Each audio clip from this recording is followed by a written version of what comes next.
What is the difference between full and partial schema? The steps for their creation are the same. Just go to the partial schema command and choose where you want to place it in the plan view. Do the same for all three mark numbers. The difference between full and partial schema is that you can have only one full schema of the desired mark number and as many partial schema as you like. Full schema shows the quantity for all the bars in the model of the same mark number, and partial schema displays only the quantity of the group of bars inside that element. Main advantage and difference of a partial schema is that changes can be made and applied on bars using the partial schema command.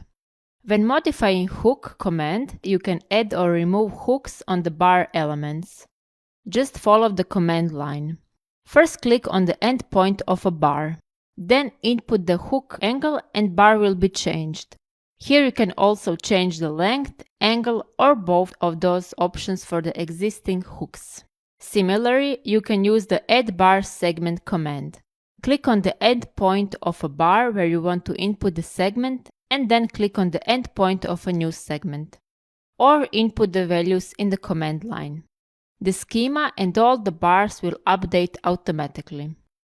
With the New Mark Number command, you can change the mark number of already placed bars.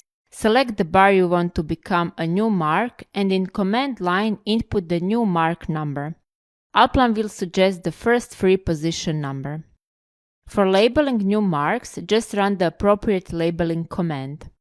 Due to the mark number changes, it will be necessary to generate new schemas for mark number 3 and 4.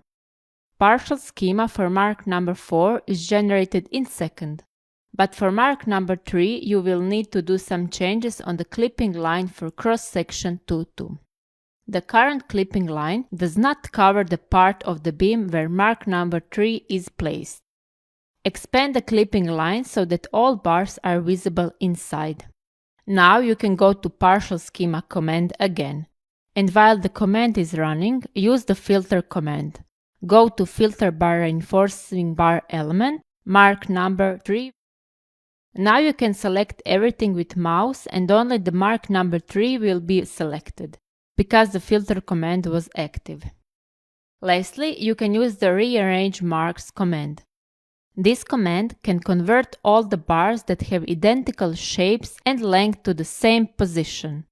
You can also have the options for tolerance. If the two bars differ in length by only a few millimeters, with this tolerance they can be converted to the same position. Here you can also include or exclude the rebars or meshes.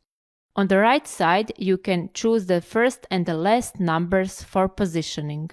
And you can also define after which mark number to start the positioning. The lock option simply locks all previously rearranged marks and continues with the newly defined bars or meshes.